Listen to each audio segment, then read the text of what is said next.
అశ్వరావుపేట శాసనసభ నియోజకవర్గంలో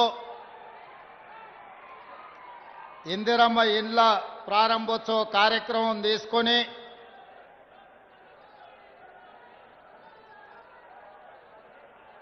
గూడాలలో గ్రామాలలో పేదల కళ్ళల్లో ఆనందం చూసి ఈరోజు ఇక్కడ వేలాది మంది సమక్షంలో మీ అభిమాన శాసనసభ్యులు ఆది నారాయణ గారి అధ్యక్షతలో ఈ సమావేశాన్ని ఏర్పాటు చేసి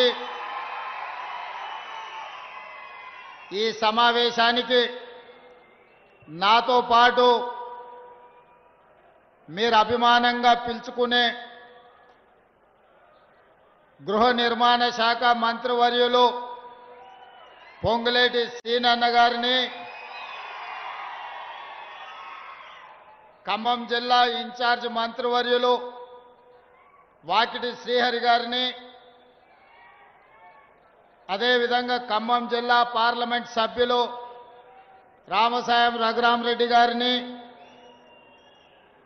మహబూబాబాద్ పార్లమెంట్ సభ్యులు కేంద్ర మాజీ మంత్రివర్యులు మిత్రులు బలరాం నాయక్ గారిని, అదేవిధంగా పెద్దలు కోరం కనకయ్య గారిని, పాయం వెంకటేశ్వర్లు గారిని, రాగమై దయానంద్ గారిని, తెల్లం వెంకట్రావు ఎమ్మెల్యే గారిని, మిత్రులు రామ్దాస్ నాయక్ గారిని, అదేవిధంగా కార్పొరేషన్ చైర్మన్లు, హౌసింగ్ శాఖ అధికారులు, జిల్లా కలెక్టర్లు, ప్రాణ సమానులైన కాంగ్రెస్ పార్టీ కార్యకర్తలు వేలాదిగా తరలి వచ్చి ఈ పండగ కార్యక్రమంలో పాల్గొని ఇది ఇల్లు కట్టుకున్న వాళ్ళకే కాదు, తెలంగాణ రాష్ట్రంలో కోట్లాది మంది పేదలకు ఆత్మగౌరవ పండగ అని మీరు అండగా నిలబడ్డందుకు మీ అందరికీ మనస్ఫూర్తిగా ధన్యవాదాలు, కృతజ్ఞతలు తెలియజేస్తున్న మిత్రులారా. మీకందరికీ తెలుసు, ఆనాటి మొట్టమొదటి తెలంగాణ ఉద్యమం ఈ ఖమ్మం జిల్లాలోనే పాల్వంచలోనే బీజము పడ్డది. 1969లో చైతన్యం కలిగిన ఖమ్మం జిల్లా ప్రజలు మా రాష్ట్రం మాకు కావాలి, మా నిధులు మాకు కావాలి, మా ఉద్యోగాలు మాకు కావాలి అని తెలంగాణ ప్రజలకు ఒక దశ దిశను చూపించి ఈనాటి తెలంగాణ రాష్ట్ర సాధనలో ఖమ్మం జిల్లా యొక్క ప్రత్యేకతను చాటుకున్నారు. అలాంటి చైతన్యం కలిగిన ఈ జిల్లా ఎప్పుడు ఏ సమస్య వచ్చినా తెలంగాణ రాష్ట్రంలో మొట్టమొదటగా స్పందించే జిల్లా ఈ ఖమ్మం జిల్లా. అలాంటి ఖమ్మం జిల్లాలో మొన్న జరిగిన శాసనసభ ఎన్నికల్లో, ఆ తర్వాత జరిగిన పార్లమెంటు ఎన్నికల్లో సోనియమ్మ నాయకత్వంలో కాంగ్రెస్ పార్టీని మీరు అండగా నిలబడి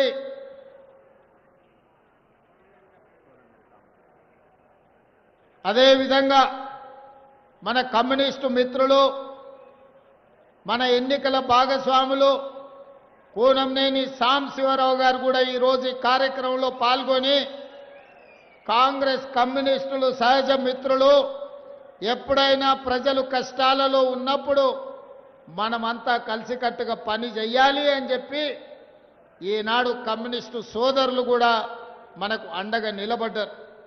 మిత్రులారా, ఈరోజు ఇది ఎన్నికల కోసమో ఓట్లు అడగడం కోసమో ఏర్పాటు చేసుకున్న సమావేశం కాదు.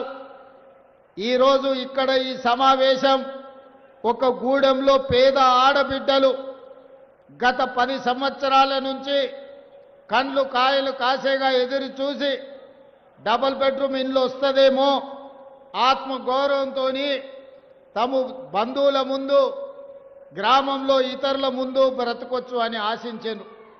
కానీ 10 సంవత్సరాలు వాళ్ళ ఆశలు అడి ఆశలై ఇక రాదేమో, మా జీవితాలు ఇంతే, మా జీవితంలో వెలుగు లేదు, మా సొంత ఇంటి కల నెరవేరే అవకాశం లేదు అని గుడిసెలో జీవించే పరిస్థితి.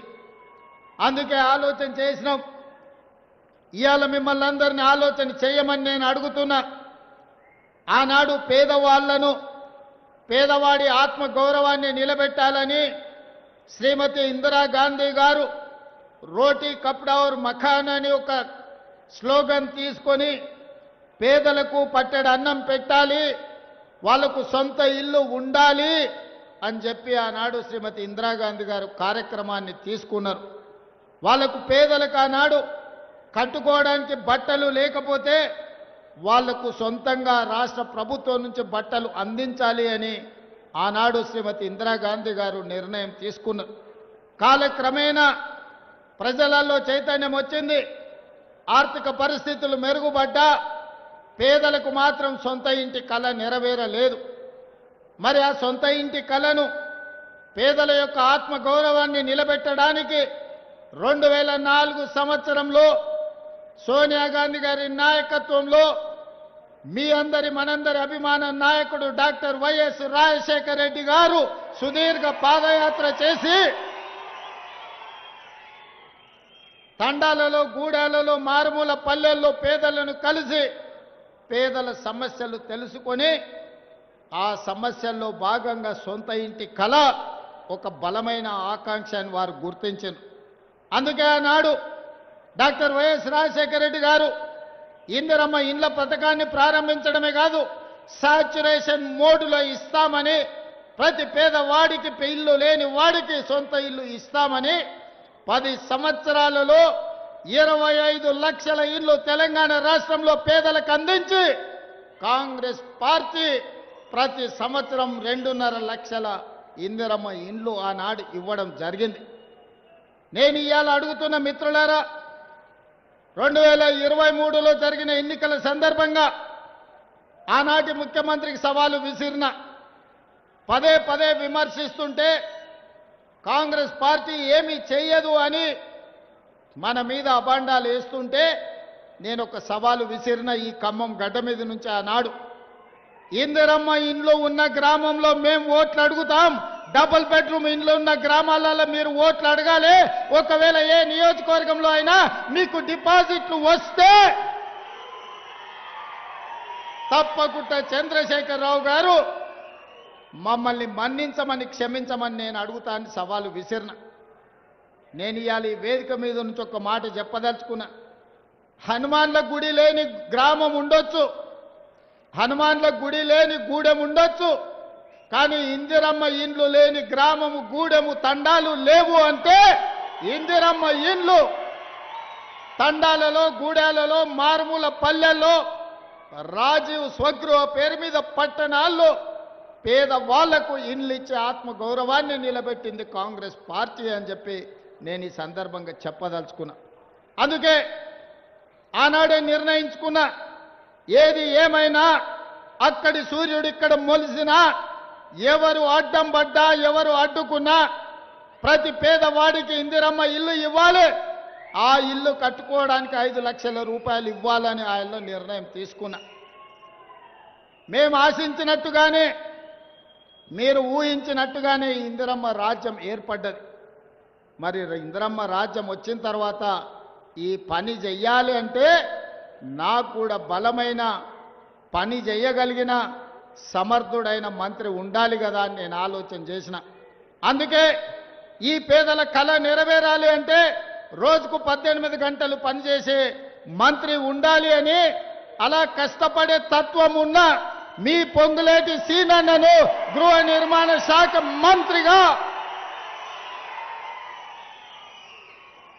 ఈ శాఖ వారు అడగలే, రెవెన్యూ శాఖ వారు అడగలే, మీకు ధరని దయ్యంలాగా పట్టుకున్నది, ఈ దయ్యాన్ని పొలిమేరలు దాటించే వరకు తరమాలే, ఈ కొరివి దయ్యాన్ని పాతరెయ్యాలి అని అంటే భూభారతి తేవాలి, భూభారతి తేవాలి అంటే ఒక రైతు బిడ్డ ఉండాలి అని పొంగులేటి సీనన్నను రెవెన్యూ మంత్రిగా పెట్టడమే కాదు, పేదవాడి కళ నెరవేరాలి అని అంటే గృహ నిర్మాణ శాఖ కూడా వారే మంత్రి ఉండాలి అని ఢిల్లీలో సోనియా గాంధీని, రాహుల్ గాంధీని, ప్రియాంక గాంధీని, మల్లికార్జున్ ఖర్గే గారితో మాట్లాడి నేను ఈ 2 శాఖలు పొంగులేటి సీనన్నకు బాధ్యత ఇచ్చిన.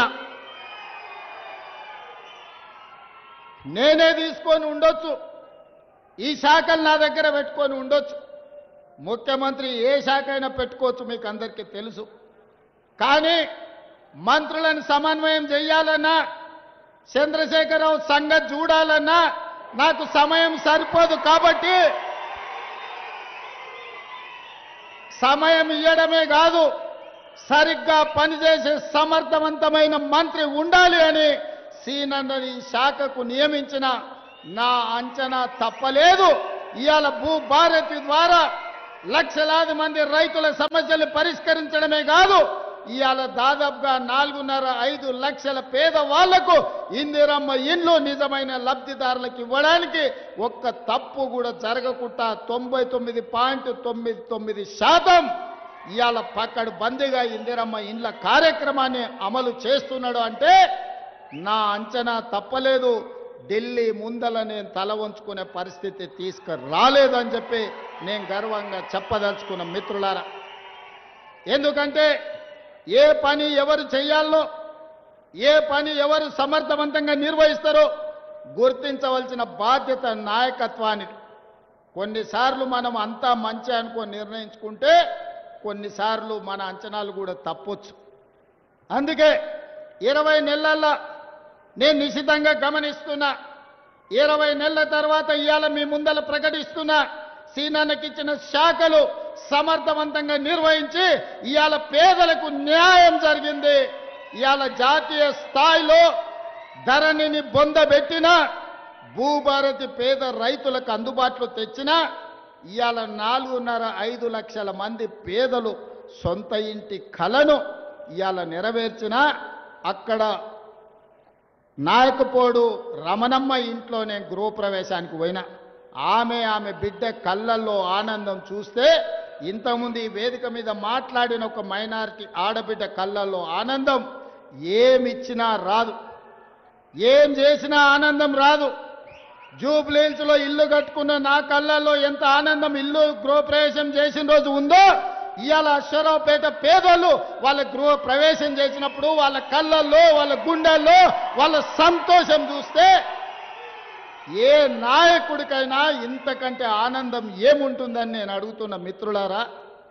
అందరికీ 3,500 ఎమ్మెల్యేలకు ఇస్తే మీ ఆదినారాయణ పట్టువాటి ఇంకొక 1000 ఇండ్లు ఎక్కువ తెచ్చుకున్నాడు.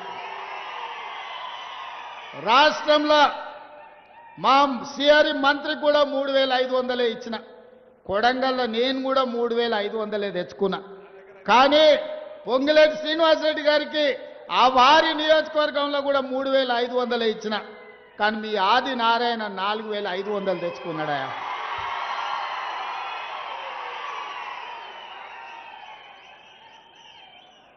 కొంతమంది నాయకులకు పేదరికం ఒక ఎక్స్కర్షన్ లాంటిది. పేదరికం చూడాలంటే విమానాలలో వచ్చి, కార్లలో వచ్చి మన పేదరికం చూడాలి.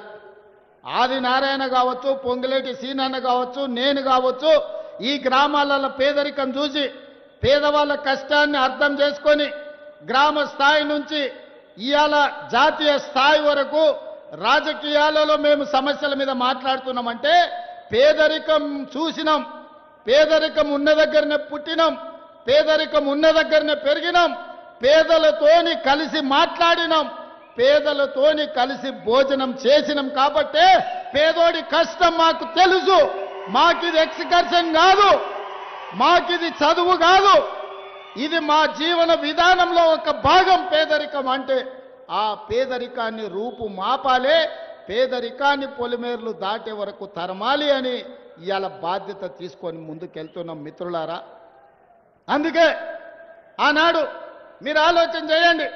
పోడుపూళ్ళ పట్టాలు రాజశేఖర రెడ్డి గారు ఇచ్చిండ్రు, ఇందిరమ్మ ఇండ్లు రాజశేఖర రెడ్డి గారు ఇచ్చిండ్రు, రేషన్ కార్డులు రాజశేఖర రెడ్డి గారు ఇచ్చారు, ఫీజు రియంబర్స్మెంట్ రాజశేఖర రెడ్డి గారు ఇచ్చారు, ఆరోగ్యశ్రీని రాజశేఖర రెడ్డి గారు ఇచ్చిండ్రు, రైతులకు ఉచిత కరెంటు రాజశేఖర రెడ్డి గారు ఇచ్చిండ్రు. ఎందుకంటే పేదరికం తెలిసిన పార్టీ, పేదల్ని తమ కుటుంబ సభ్యులుగా భావించే పార్టీ కాంగ్రెస్ పార్టీ. ఇందిరమ్మ, ఇందిరమ్మ అనే పదము ఆషామాషిగా అన్నది కాదు. మా లంబడోళ్ళు, మా ఆదివాసీలు సొంత తల్లిని, అమ్మని ఎంత గౌరవిస్తారో తండాలలో, గూడెలలో ఇందిరమ్మకు అంతే స్థానం ఉంది. పేదోళ్ళ గుండెల్లో ఒక అమ్మగా శాశ్వతంగా స్థానాన్ని ఏర్పరచుకున్న ఇందిరమ్మ, ఇందిరమ్మ రాజ్యం ఇది. అందుకే ఇవాళ ప్రతి పేదవాడికి 10 ఏళ్ళు రేషన్ కార్డు ఎట్లుంటుందో తెలియదు. కొత్త కోడలు వస్తే లెక్కలో లేదు. పిల్లని మన బిడ్డను ఆ ఇంటికి పంపిస్తే అక్కడ లెక్క లేదు. ఇక్కడ తొలగించలేము, అక్కడ చేర్పించలేము. మన ఇంటికి కొత్త కోడలు వస్తే మన ఖాతాలనే లేదు. ఆ రేషన్ కార్డుల కోసం కళ్ళు కాయలు కాసేలాగా పేదలు ఎదురు చూసారు. అందుకే ఇవాళ లక్షలాది రేషన్ కార్డులు ఇచ్చినాం, లక్షలాది ఇందిరమ్మ ఇండ్లు ఇచ్చినాం. ఈ ఇండ్లు ఇవ్వడమే కాదు, ఆనాడు దొడ్డు బియ్యం ఇస్తే బర్రెలకు దానా పెట్టనికి వనుకొచ్చేది, లేకపోతే మిల్లోడు అక్కడనే అమ్ముకునేది. ఇవాళ నేను అడుగుతున్న సారపాకలో ఆయల్లా నేను ఒక ఆదివాసీ ఇంట్లో నేను భోజనానికి వచ్చిన, నేను ముందే చెప్పిన రేషన్ షాపులో ఏ బియ్యం ఇస్తున్నామో గదే బియ్యంతో అన్నం వండి పెట్టండి, మీకున్న స్తోమత పెట్టండి. నేను ఇచ్చే బియ్యం నేను తిని చూస్తే నాకు బాధ తెలుస్తుందని. మా ఇంట్లో జూబ్లీ హిల్స్లో, సీనన్న ఇంట్లో జూబ్లీ హిల్స్లో ఏ సన్న బియ్యం తింటున్నామో ఇవాళ పేదోడి ఇంట్లో సన్న బియ్యం తింటుంటే వాళ్ళ కళ్ళల్లో వాళ్ళ పిల్లల ఆనందం చూస్తే, సంటి పిల్లలకు ఆ కన్న తల్లి సన్న బియ్యంతోని బుక్కడు బువ్వ తినిపిస్తుంటే ఆ తల్లి ఆనందం చూసినప్పుడు ఒక నాయకుడిగా ఇంతకంటే మాకు ఏమి సంతోషాన్ని ఇస్తుందని నేను అడుగుతున్నా. కోట్ల రూపాయలు ఇయ్యవు, 1000 కోట్లు సంపాదిస్తే ఇవాళ పక్కన చూస్తున్నారు. 110 నెలల అధికారంలో ఉండి నెలకు 1000 కోట్లు తగ్గకుండా 1,00,000 కోట్ల పైన దోసుకున్న ఆయన పిల్లలు కత్తులతో పొడుచుకుంటారు. ఒకరొకరు పంపకాలలో తేడా వచ్చి బావ, బామ్మర్ది, అక్క, తమ్ముడు ఇంటిల్లి పాది తలా ఒదిక్కు తయారయ్యి ఎవ్వనికి వాడు బల్లాలు తీసుకొని ఈపులో ఒడుచుకునే పరిస్థితి వచ్చింది. ఏం సంతోషమైన తండ్రికి 1,00,000 కోట్లు సంపాదించిండు, ఫామ్ హౌజులు ఇచ్చిండు, బంగళాలు ఇచ్చిండు, వ్యాపారం ఇచ్చిండు, టీవీలు ఇచ్చిండు, పేపర్లు ఇచ్చిండు, రాసుకోనికే పేపర్ ఇచ్చిండు, చూపించుకోనికే టీవీ ఇచ్చిండు. కానీ వాళ్ళకు ప్రశాంతత కానీ ఆనందం ఇవ్వగలిగిండా? దోపిడీ సొమ్ము ఇవాళ కుటుంబంలో చిచ్చు పెట్టింది. ఇవాళ వాళ్ళు కొట్లాడుకొని ఉరిమి మంగళ మీద పడ్డట్టు వాళ్ళు పొడుచుకునే విడిచిపెట్టి మన పేర్లు తీసుకుంటారు.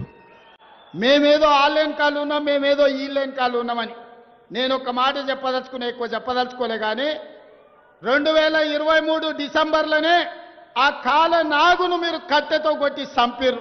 ఇప్పుడు ఆ సచ్చిన పావును చంపాల్సిన అవసరం నాకుందా?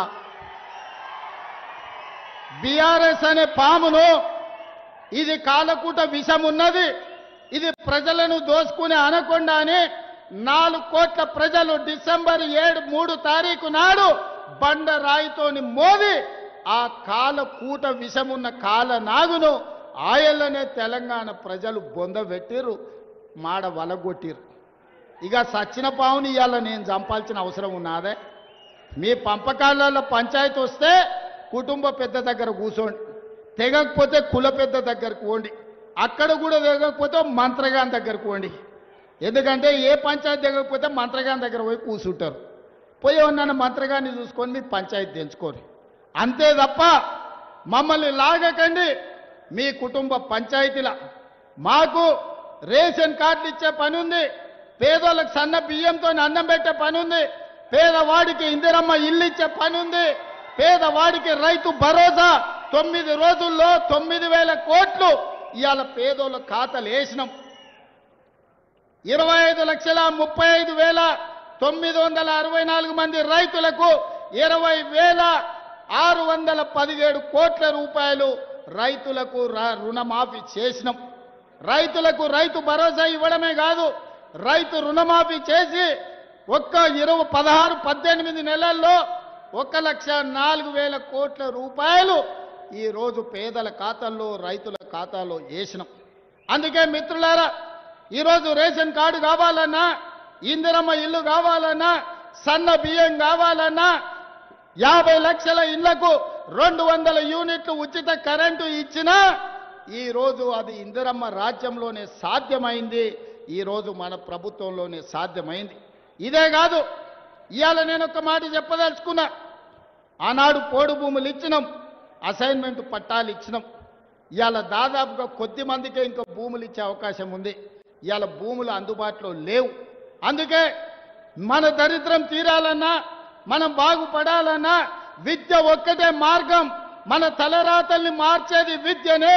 అందుకే విద్య మీద ఈ సంవత్సరం 40,000 కోట్ల రూపాయలు ఖర్చు పెట్టి ప్రతి పేదవాడికి రేషన్ కార్డు, ఇందిరమ్మ ఇల్లు, సన్న బియ్యం ఇవ్వడమే కాదు, మీకు చదువు చెప్పించి మిమ్మల్ని డాక్టర్లను, లాయర్లను, ఇంజనీర్లను చెయ్యాలని ఇవాళ మన ప్రభుత్వం ప్రయత్నం చేస్తుంది. అందుకే 100 నియోజకవర్గాల్లో యంగ్ ఇండియా ఇంటిగ్రేటెడ్ స్కూల్స్ పెట్టడమే కాదు, 20,000 కోట్ల రూపాయలు పాఠశాలల నిర్మాణానికి ఖర్చు పెడుతున్నాం. డైట్ ఛార్జెస్ 40% పెంచినాం. కాస్మెటిక్ ఛార్జెస్ 200% పెంచినాం. రాబోయే రోజుల్లో అడ్వాన్స్డ్ టెక్నాలజీ సెంటర్లలో సాంకేతిక నైపుణ్యం నేర్పి మన పిల్లలకు ఉద్యోగ ఉపాధి అవకాశాలు కల్పిస్తాం. ఇవాళ సింగపూర్, సౌత్ కొరియా, జపాన్లలో అవకాశాలు ఇప్పటి వరకు ఖమ్మం జిల్లా నుంచి కానీ ఇతర జిల్లాల నుంచి ఈరోజు అమెరికాకు పోతున్నారు ఇంజనీర్లు చదివి. మరి అందరు ఇంజనీరింగ్ చదువుకోలేరు కదా. కొంతమంది ఐటీఐలు చదువుతారు, కొంతమంది పాలిటెక్నిక్ చదువుతారు, కొంతమంది డిగ్రీ చదువుతారు. మరి వాళ్ళకు ఉద్యోగాలు ఎట్లా? అందుకే ఈనాడు అడ్వాన్స్ టెక్నాలజీ సెంటర్లు ప్రారంభించడం. ప్రతి నియోజకవర్గానికి ఒకటి ఇచ్చే బాధ్యత నాది. వేలాది మంది విద్యార్థులు అందులో చదువుకోండి. మీకు సింగపూర్లో, సౌత్ కొరియాలో, జపాన్లో మీకు ఉద్యోగాలు ఇప్పించి మన బతుకుల్లో వెలుగులు తీసుకొచ్చే బాధ్యత నాది. అందుకే ఇక్కడ ఉన్న యువకులకు, వేదిక మీద ఉన్న నాయకత్వానికి నేను సూచన చేస్తున్నా. పేదల బతుకులు బాగుపడాలంటే పేదవాడు చదువుకోవాలి. విద్య ఒక్కటే మన బతుకులను మారుస్తుంది. మనం చదువుకుంటే బాగుపడతాం. ఒకప్పుడు ఆయన గొర్రెలు పెంచుకోండి, బర్రెలు పెంచుకోండి, చేపలు పట్టుకోండి, చెప్పులు కుట్టుకోండి అన్నాడు. మన పిల్లలేమో గొర్రెల్ని పెంచాలంట, బర్రెల్ని గాయాలంట, చేపలు పట్టుకోవాలంట, చెప్పులు కుట్టాలంట. వాళ్ళ పిల్లలు మాత్రం రాజ్యాలు ఏరుకుంటారంట, రాజులు అవుతారంట, రాష్ట్రాలను దోసుకుంటారంట. అందుకే ఇవాళ పేదవాడు పరిపాలన చెయ్యాలి. పేదవాడు డాక్టరో, లాయరో, ఇంజనీరో, ఐఏఎస్ఓ, ఐపీఎస్ఓ కావాలి అంటే చదవాలి. చదవాలి అంటే ప్రభుత్వానికి చిత్తశుద్ధి ఉండాలి. అందుకే నా ఏకాగ్రత మొత్తం చైతన్యం కలిగిన ఖమ్మం జిల్లా ప్రజలకు, యువకులకు నా విజ్ఞప్తి, చదువుకోండి. మీరు చదువుకి ఏం కావాలనో నన్ను అడగండి. ఎవరో సహాయం చేస్తే బ్రతకడం కాదు, మనమే 10 మందికి సాయం చేసేటట్టు ఎదగాలి. ఆ ఎదగాలి అని అంటే ఇవాళ పేదరికం పోవాలి అంటే చదువుకోవాలి. అందుకే మిత్రులారా, ఏ మంచి కార్యక్రమాన్ని మొదలుపెట్టినా మీ ఖమ్మం జిల్లాకే నేను వస్తున్నా. ఇవాళ మీ జిల్లాకి ఇన్ఛార్జిగా కూడా నా మిత్రుడు శ్రీహరిని మీ జిల్లాకు పంపించిన. ఎందుకంటే నా పక్కనే నియోజకవర్గం, నాకు ఎప్పుడు అందుబాటులో ఉంటాడు. ఇంతకుముందు కూనంనేని రామశివరావు గారు, రామదాస్ గారు, ఆదినారాయణ, చాలామంది ఎమ్మెల్యేలు నాకు కాగితాలు తెచ్చిస్తారు. సార్ మా సమస్యలు ఉన్నాయి. నేను ఎమ్మెల్యేలకు, ఎంపీలకు సూచన, మంత్రి గారు రాబోయే 10 రోజుల్లో నియోజకవర్గాల వారిగా ఈ ఎమ్మెల్యేలను, ఎంపీలను పిలిచి మీ నియోజకవర్గాలలో పరిష్కరించాల్సిన సమస్యలు ఏమున్నాయో మీతోని కూర్చొని చర్చిస్తాడు. ప్రతిపాదనలు తెస్తాడు. కలెక్టర్లు, అధికారులతో మాట్లాడతాడు. వేదిక మీద నుంచి అధికారులకు కూడా నేను సూచన చేస్తున్నా, మీరు వారు తెచ్చే సమస్యల్ని ఏ విధంగా పరిష్కరించాలనో పరిష్కారంతో పాటు అంచనాలను వేసుకొచ్చి ఇవ్వండి. ఖమ్మం జిల్లాను అభివృద్ధి చేసే బాధ్యత ఈ ప్రభుత్వం తీసుకుంటుంది. ఈ జిల్లాలో 3 మంత్రులు ఇచ్చినాం. మీ ఖమ్మం జిల్లా కీలకమైన జిల్లా, సమయస్ఫూర్తి ఉన్న జిల్లా. ఆర్థిక శాఖ మీ దగ్గరనే ఉంది, వ్యవసాయ శాఖ మీ దగ్గరనే ఉంది, రెవెన్యూ శాఖ మీ దగ్గరనే ఉంది, హౌసింగ్ శాఖ మీ దగ్గరనే ఉంది, విద్యుత్ శాఖ మీ దగ్గరనే ఉంది. ఉన్నదంతా మీ దగ్గరనే ఉంది. ఏదైనా ఖమ్మం వాళ్ళని అడిగి తీసుకునే బాధ్యత నా మీద ఉన్నది. కాబట్టి ఖమ్మం జిల్లా ప్రాధాన్యత ఎప్పటికీ తగ్గదు. రాజ్యసభ ఇస్తే కూడా ఖమ్మం జిల్లాలో రేణుకా చౌదరి గారికి ఇవ్వడం జరిగింది. అందుకే మిత్రులారా, ఇవాళ ఈ కార్యక్రమాన్ని ముందుకు తీసుకువెళ్ళండి. మనం రాష్ట్రాన్ని అభివృద్ధి చేసుకుందాం. చివరిగా ఒక్క మాట, 2014 నుంచి 2024 వరకు 10 సంవత్సరాలు కాంగ్రెస్ పార్టీ అధికారంలో ఉంటే సంవత్సరానికి 2.5 లక్షలు, 2004 నుంచి 2014 వరకు ఎట్లయితే 25 లక్షల ఇండ్లు ప్రతి సంవత్సరం 2.5 లక్షల ఇండ్లు కట్టినరో 14 నుంచి ఒకవేళ 24 వరకు ఇందిరమ్మ రాజ్యమే ఉండుంటే పేదోళ్ళకి 25 లక్షల ఇండ్లు వచ్చుండేవి. మరి 10 ఏళ్ళు మనకు అన్యాయం జరిగింది. రాబోయే 10 ఏళ్ళు ఇందిరమ్మ రాజ్యం ఉండాలి, పేదవాడికి ప్రతి వాడికి ఇల్లు రావాలి, ఆ ఇల్లు తెచ్చే బాధ్యత మనందరం తీసుకుందామని తెలియజేస్తూ మీరు మళ్ళొక్కసారి పెద్ద ఎత్తున మీ మంత్రి పొంగులేటి సీనన్నకు ఇంత మంచి కార్యక్రమం పెట్టినందుకు పెద్ద ఎత్తున చప్పట్లు కొట్టి వారి అభినందించండి. వారు కోరుకునేది మీరు గప్పే దుప్పట్లు, మీరు కొట్టే చప్పట్లే వారికి ఆనందాన్ని ఇస్తాయి. చప్పట్లు మళ్ళొక్కసారి గట్టిగా కొట్టాల్సిందిగా కోరుకుంటూ మీ అందరి దగ్గర సెలవు తీసుకుంటున్నా. ధన్యవాదాలు.